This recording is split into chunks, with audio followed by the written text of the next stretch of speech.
سلام، به ایتاک خوش اومدید. بچه ها، کلمه پیچوندن یعنی کنسل کردن برنامه ها و ناپدید شدن و فلنگو بستن و پیچوندن کسی، قال گذاشتن کسی میشه bail on. bail on. مثلا I can't bail on her again. نمیتونم دیگه قالش بذارم، دیگه نمیتونم دوباره بپیچونمش. یا maybe we should bail on dinner tonight.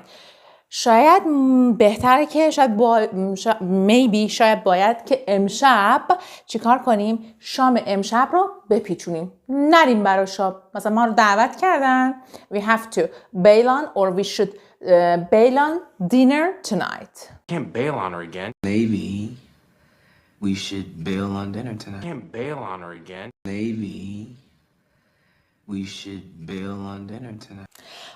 Can I say something? یعنی میشه نوبت به منم برسه یه چیزی بگم. Can I say something?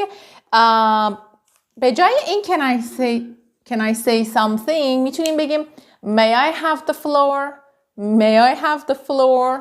خب و وقتی میگیم I have the floor نوبت من حرف بزنم. I have the floor. نوبت من حرف بزنم. یا you have the floor. نوبت شماست که حرف بزنید. I have the floor. You have the floor. I have the floor. You have the floor. به انگلیسی اگر بخوایم بگیم فقط این یه بار only this time یا میتونیم به جاش بگیم just this once. just this once. همین یه بار. Just this once. Just this once. Just this once. Just this once. مرسی که تا اینجای ویدیو با من همراه بودید. لایک و کامنت قلب سبز یادتون نره.